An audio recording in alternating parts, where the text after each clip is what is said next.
7 स्थान शिवलिंग के बताए हैं जहां पर भूल से भी अगर कोई चंदन की उंगलियां लगा देता है। 7 स्थान ऐसे हैं जहां चंदन की मात्र उंगलियां लगा देने से ही शिव पितृलोक के पितरों को मुक्ति प्रदान करके वैकुंठ लोक का निवास। 7 स्थान, और वो 7 स्थान जो चंदन के बताए गए।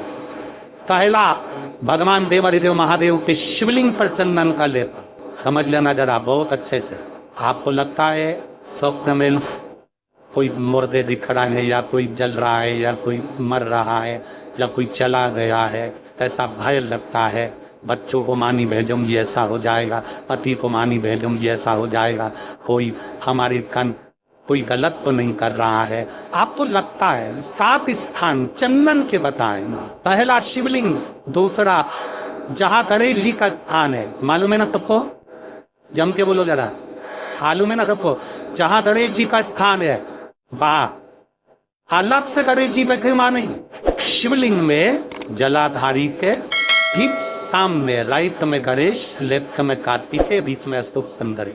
तो पहला चंदन बाबा के शिवलिंग पर, दूसरा गणेश जी पर चंदन की उंगली, तीसरा सदानंद कार्तिकेय पर चंदन की उंगली, चौथा अशोक सुंदरी पर चंदन की उंगली, पांचवा जलाधारी पर चंदन की उंगली, छठा जो शिवलिंग का जल बह रहा है इसके ठीक विपरीत की ओर चंदन की उंगली, और 7वां चंदन नंदी के मस्तक के ऊपर जो 2 सींग लगे रहते हैं उस पर चंदन की उंगली।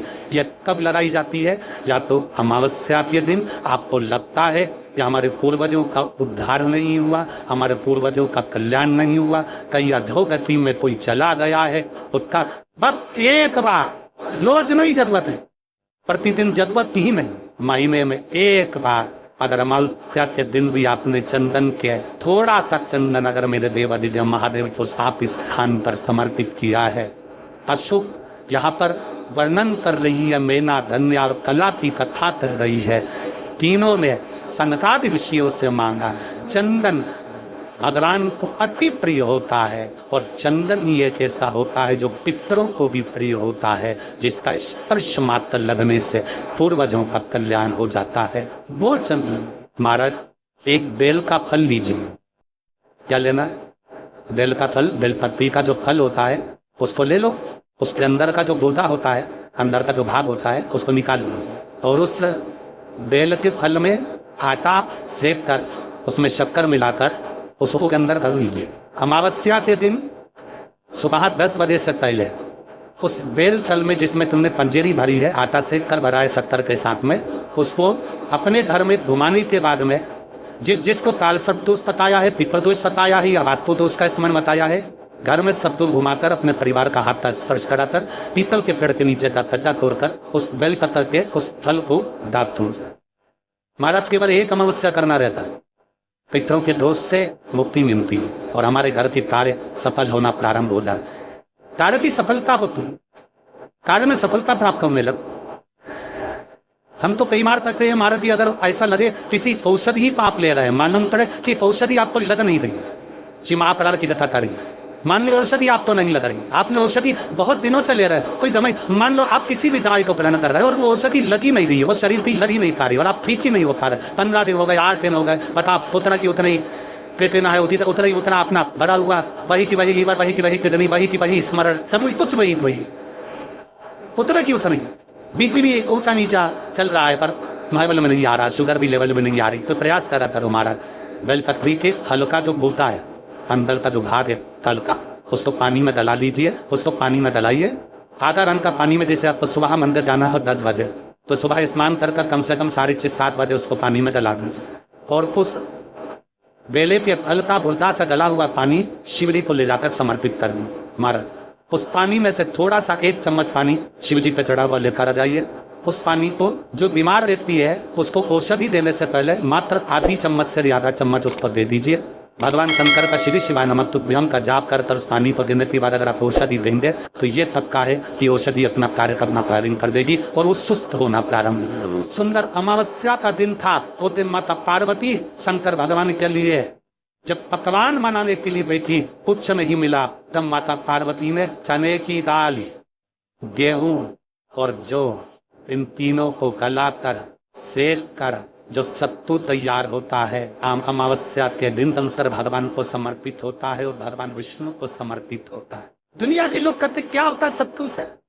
स्कंद पुराण की कथा कहती है, जिस समय पर सुंदर अमावस्या का दिन था, वो दिन माता पार्वती शंकर भगवान के लिए जब पकवान बनाने के लिए बैठी, कुछ नहीं मिला, तब माता पार्वती ने 3 अनाज को लिया, एक चना, दूसरा गेहूं और तीसरा जो, इन तीनों को भींग रहे थे उसको लेकर आए गंगा जी में से, उसको सेक कर माता ने अंगीठी पर और उसका जो सत्तू बना कर शिव को दिया। शंकर भगवान ने कह दिया, सुन पार्वती, ये सत्तू नहीं, ये मेरी औषधि है, तो खाएगा वो जिंदगी भर रोएगा नहीं, शरीर से स्वस्थ। अब उसको लोगों ने हंसी खेल में ले लिया, सत्तू का क्या था, मम्मी हम भी खाएंगे, बड़ा थोड़ा। शिव महापुराण करिए, शंकर की कथा करिए, फिर छोटा सा उपाय अवश्य करिए। मान लो कि आपको लग रहा है कि आपके घर में पित्तल दोष है, आपको ऐसा महसूस होगा, अमावस्या पर दिन चावल की कटोरी में ही कपूर का टुकड़ा रख दीजिए, छोटा सा, और कपूर का टुकड़ा रखकर कपूर को दरवाजे के बाहर कटोरी में ही, चावल रखी हुई कटोरी में ही उसको पितरों का स्मरण कर कर जला दीजिए। और जलाने के बाद उस चावल को कहीं भी किसी भी वृक्ष की छांव में पक्षियों के लिए डाल दी। शिव महापुराण की कथा कहती है, अगर मान लो पितर आपको कष्ट दे रहे हैं, पितर आपको तकलीफ दे रहे हैं, कोई काम नहीं होने दे रहा है, या कहीं आपको ऐसा लगता है कि पितरों का दोष है, तो वो पितर दोष बेरी, अब ये जो आप करेंगे ये तब कर रहे हैं अमावस्या के दिन, आप उसको रख रहे हैं, अमावस्या के दिन उसको रखकर रात भर आपने रखा कपूर के साथ में, सुबह एकम पलट गई, उसी दिन उसको जलाकर आपने पटक दिया, और आप उससे देवी और पितर इन दोनों का आशीर्वाद जो प्राप्त होता है, तो घर में से पितृ दोष समाप्त होकर लक्ष्मी की बुद्धि आरंभ हो जाए। अमावस्या के दिन प्रदोष काल में, दोष के समय पर, प्रदोष काल में शाम के समय पर जाकर किसी भी नदी, तालाब, बावड़ी, कुआं, कहीं ना कहीं जो आपके पास में हो, वहां पर एक घी का दिया, बत्ती का मुंह दक्षिण की ओर कर कर अवश्य जलाकर जाना, सारे पितृ दोष समाप्त हो जाए। अगर नदी, तालाब, बावड़ी, कुआं नहीं है तो पीपल का वृक्ष हो या बेलपत्री का वृक्ष हो या बट का वृक्ष हो, उसके नीचे लगा दो प्रदोष काल में। पर अमावस्या के दिन ललाए जरूर। क्यों? अमावस्या के दिन पितृ शाम के समय प्रदोष काल में शंकर भगवान का नाम जाप कर कर नदी, तालाब, बावड़ी पर पानी पीने जाते हैं, वहां से जल का आचमन कर कर पितृ अपने लोक को चले जाते हैं प्रदोष काल के समय पर। इसलिए प्रदोष काल में जलाशय के पास में, बावड़ी, कुआं, नदी, तालाब के किनारे पर दिया लगाया जाता है, दक्षिण की ओर मुख कर कर बत्ती का, तो पितृ आशीर्वाद देते हुए जाते हैं कि फलो फूलो, आगे बढ़ो, उन्नति करो, तरक्की करो। यह पितरों का आशीर्वाद रहता है, उन का बर रहता है। आप देव करा ना करा, फिर अमावस्या के दिन वो दिन दिया दक्षिण की ओर बाती का मुख